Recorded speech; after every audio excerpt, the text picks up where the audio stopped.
तो दोस्तों, जब से भारत और पाकिस्तान के बीच में ये कॉन्फ्लिक्ट की खबर निकलकर सामने आई है, उस समय से अभी तक लगातार देखा जा रहा है, सोशल मीडिया हो या फिर यूट्यूब वीडियोस हो, यहाँ पर आपको S-400 ट्रेंड करते हुए दिखाई देगा। ऑब्वियसली इसलिए क्योंकि इसे दुनिया का नंबर 1 एयर डिफेंस सिस्टम माना जाता है। 400 किलोमीटर की बेहतरीन रेंज देता है आपको और इसके साथ साथ 500 किलोमीटर की शानदार डिडक्शन रेंज देता है।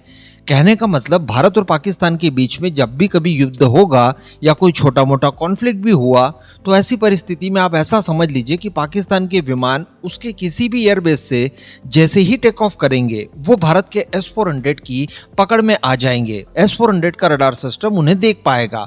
उसके बाद 400 किलोमीटर आसपास की रेंज में जैसे ही वो आएगा, उसके बाद मिसाइल फायर करके उसे पाकिस्तान के ही एयर स्पेस में मारकर गिराया जा सकेगा। चलिए, अगर 400 किलोमीटर आपको अतिशयोक्ति लगती हो, तो 200 किलोमीटर की शानदार रेंज तो ये हमें हर हाल में देगा ही देगा, क्योंकि इतनी रेंज तो S-400 की प्रूवन है, और वो भी F-16 के खिलाफ ही। आपको याद होगा कि अभी कुछ ही दिन पहले की बात है, जब रशिया यूक्रेन वॉर के दौरान रशियन फोर्सेस द्वारा S-400 का इस्तेमाल करते हुए 200 किलोमीटर की दूरी से यूक्रेन द्वारा इस्तेमाल किए जाने वाले अमेरिकन F-16 को मारकर गिरा दिया गया था, और ये एक वर्ल्ड रिकॉर्ड है। देखिए, इससे पहले का वर्ल्ड रिकॉर्ड भी रशिया यूक्रेन वॉर के दौरान S-400 ने ही हासिल किया था, जब सोवियत इरा का कोई एयरक्राफ्ट, जो मुझे इस समय नाम याद नहीं आ रहा है, उसे 150 किलोमीटर दूरी से मारकर गिराया था S-400 ने। अब S-400 की बात की जाए तो भारत को इसकी 3 स्क्वाड्रन्स मिल चुकी है। एक की अगर बात की जाए तो वो पाकिस्तान और चाइना को ध्यान में रखकर पंजाब सेक्टर के आसपास डिप्लॉय की गई है, और एक, जैसा कि लास्ट वीडियो में हम लोगों ने डिस्कस किया कि चिकन नेक की सुरक्षा सुनिश्चित करने के लिए उस क्षेत्र में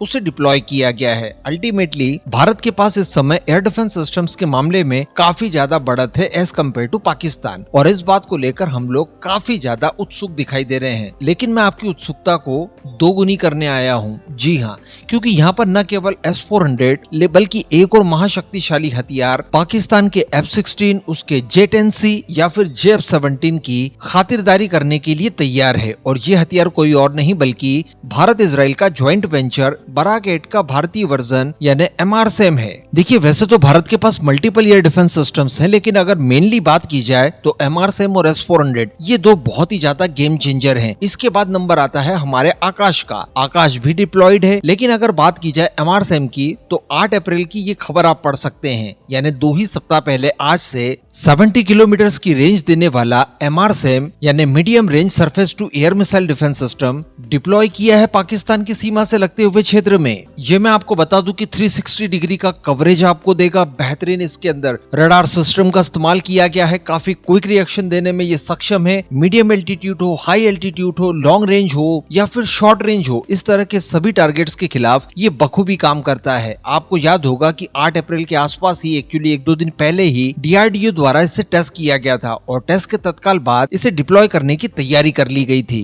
और चूंकि ये स्वदेशी है, इस वजह से इसका निर्माण भी भारत के अंदर BDL द्वारा बड़े स्केल पर किया जाता है। अब इसकी जो डिप्लॉयमेंट की गई है पंजाब सेक्टर में, पाकिस्तान की बॉर्डर के एकदम नजदीक वाले क्षेत्र में, वो है भटिंडा के आसपास। दरअसल कुछ सैटेलाइट इमेजेस वायरल हुई थी, जहां पर ये दिखाया गया था कि MRSAM के डिप्लॉयमेंट के लिए कुछ बेसेस वगैरह तैयार करवाए जा रहे हैं, जहां पर परमानेंटली इनकी डिप्लॉयमेंट रहेगी। इसके साथ साथ ये भी क्लियर हो गया था कि लेह, श्रीनगर, पठानकोट, आदमपुर, मीसामारी, फलोदी, जैसलमेर, उत्तरलाई, जामनगर, भुज, नीलिया, नलिया और बवाना, इन सभी स्थानों को अगर काउंट किया जाए तो कम से कम 13 की संख्या में MRSAM की बैटरीज को इंस्टॉल किया गया है, जो कि चाइना सहित पाकिस्तान से लगती हुई सीमाओं की सुरक्षा करने के लिए एक महत्वपूर्ण कदम माना जा रहा है। तो उद्देश्य वीडियो बनाने का यही था कि न केवल S-400 बल्कि MRSAM और इसके साथ साथ कई अन्य जगहों पर हमारे 100% स्वदेशी तौर पर तैयार किए गए आकाश SAM की भी डिप्लॉयमेंट की गई है। इसके अलावा भी कई अन्य लेयर्स में डिफेंस सिस्टम तैनात किए गए हैं, जिसमें QR-SAM,